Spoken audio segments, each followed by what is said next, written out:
জানিয়ে দেব এই মুহূর্তে পাওয়া সর্বশেষ আপডেট বাংলা সংবাদ। শুরুতেই শিরোনাম।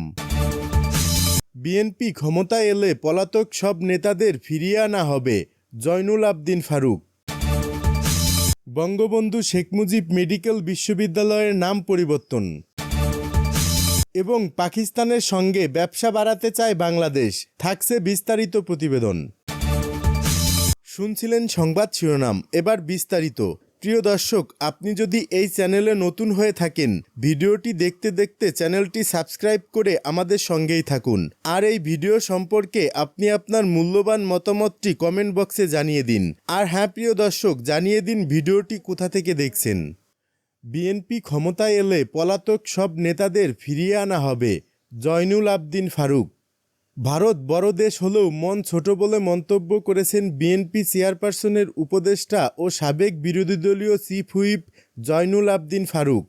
তিনি বলেছেন, শেখ হাসিনা ও তার মন্ত্রী এমপিরা যেভাবে যেখানেই পালিয়ে থাকুক, বিএনপি সরকার গঠন করলে তাদের দেশে ফেরত আনা হবে। জাতীয় প্রেস ক্লাবে তিনি এসব কথা বলেন। বিএনপি চেয়ারপারসনের উপদেষ্টা বলেন, শেখ হাসিনা হিন্দুস্তান থেকে বিশ্বের দরবারে ডক্টর ইউনূসকে বিব্রত করার জন্য চেষ্টা করছে। ভারত বড় দেশ হতে পারে, কিন্তু মন ছোট। আমাদের মন দিল অনেক বড়।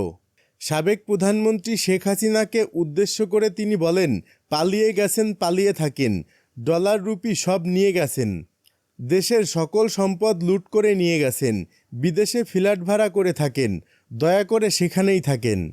এ সময় ধর্ষণের শিকার মাগুরার শিশুর প্রসঙ্গে তিনি বলেন, গতকালের করুণ ইতিহাস, নিষ্ঠুর কাহিনী দেশের ইতিহাসে লেখা থাকবে যুগ যুগ ধরে।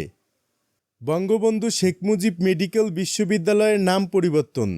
রাজধানীর শাহবাগে অবস্থিত বঙ্গবন্ধু শেখ মুজিব মেডিকেল বিশ্ববিদ্যালয়ের নাম পরিবর্তনে নীতিগত ও চূড়ান্ত অনুমোদন দিয়েছে অন্তর্বর্তী সরকার। বৃহস্পতিবার অন্তর্বর্তী সরকারের উপদেষ্টা পরিষদের বৈঠকে এই সিদ্ধান্ত আসে।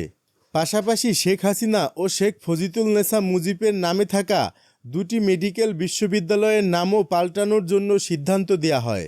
বৈঠক শেষে মন্ত্রিপরিষদ বিভাগের এক প্রেস বিজ্ঞপ্তিতে জানানো হয়, বঙ্গবন্ধু শেখ মুজিব মেডিকেল বিশ্ববিদ্যালয় সংশোধন অধ্যাদেশ 2025-এর খসড়া নীতিগত ও চূড়ান্ত অনুমোদন দেয়া হয়েছে। এই অধ্যাদেশের উদ্যোক্তা স্বাস্থ্য, শিক্ষা ও পরিবার কল্যাণ বিভাগ। এই অধ্যাদেশের মাধ্যমে বঙ্গবন্ধু শেখ মুজিব মেডিকেল বিশ্ববিদ্যালয়ের নাম পরিবর্তন হয়ে বাংলাদেশ মেডিকেল বিশ্ববিদ্যালয় হবে। স্বাস্থ্য, শিক্ষা ও পরিবার কল্যাণ বিভাগের উদ্যোগে প্রস্তাবিত শেখ হাসিনা মেডিকেল বিশ্ববিদ্যালয় খুলনা সংশোধন অধ্যাদেশ 2025-এর খসড়া নীতিগত ও চূড়ান্ত অনুমোদন দেয়া হয়েছে। এর ফলে শেখ হাসিনা মেডিকেল বিশ্ববিদ্যালয় খুলনায়ের নাম পরিবর্তন হয়ে খুলনা মেডিকেল বিশ্ববিদ্যালয় হবে। একই দপ্তরের বঙ্গমাতা শেখ ফজিলুন্নেছা মুজিব মেডিকেল বিশ্ববিদ্যালয় সিলেট সংশোধন অধ্যাদেশ 2025-এর খসড়া নীতি ও চূড়ান্ত অনুমোদন দেয়া হয়েছে। এ অধ্যাদেশের মাধ্যমে বঙ্গমাতা শেখ ফজিলুন্নেছা মুজিব মেডিকেল বিশ্ববিদ্যালয় সিলেটের নাম পরিবর্তন হয়ে সিলেট মেডিকেল বিশ্ববিদ্যালয় হবে। পাকিস্তানের সঙ্গে ব্যবসা বাড়াতে চায় বাংলাদেশ। অন্তর্বর্তী সরকার দায়িত্ব নেওয়ার পর থেকেই বাংলাদেশ ও পাকিস্তানের মধ্যে ব্যবসায়িক সম্পর্ক আগে থেকে অনেক জোরালো হয়েছে। এমন পরিপ্রেক্ষিতে দেশটির সঙ্গে ব্যবসা আরও বাড়াতে চায় বাংলাদেশ। ব্যবসায়ীরা বলছেন, পাকিস্তানের সঙ্গে ব্যবসা বাণিজ্য বাড়ালে বাংলাদেশ উপকৃত হবে, কারণ পাকিস্তান থেকে আরও প্রতিযোগিতামূলক দামে কাঁচামাল কেনা যেতে পারে।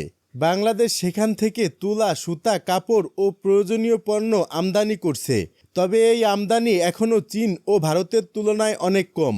Research and policy integration for ডেভেলপমেন্টের চেয়ারম্যান ডক্টর মোহাম্মদ আব্দুর রাজ্জাক বলেন, বাংলাদেশে পণ্য সরবরাহকারী দেশগুলোর মধ্যে প্রতিযোগিতা বেড়ে যাওয়ায় পাকিস্তান এখন গুরুত্বপূর্ণ অংশীদার হতে পারে।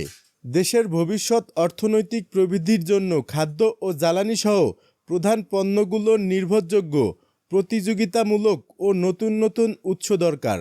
Dhaka chamber of commerce and ইন্ডাস্ট্রির সাবেক সভাপতি আবুল কাশেম খান বলেন, গত 15 বছর ধরে পাকিস্তানের সঙ্গে বাংলাদেশের ব্যবসায়িক সম্পর্ক প্রায় স্থগিত ছিল। দেশটির সঙ্গে বাণিজ্যিক সম্পর্ক জোরদার করা হলে বাংলাদেশ লাভবান হবে। খবর কালবেলা।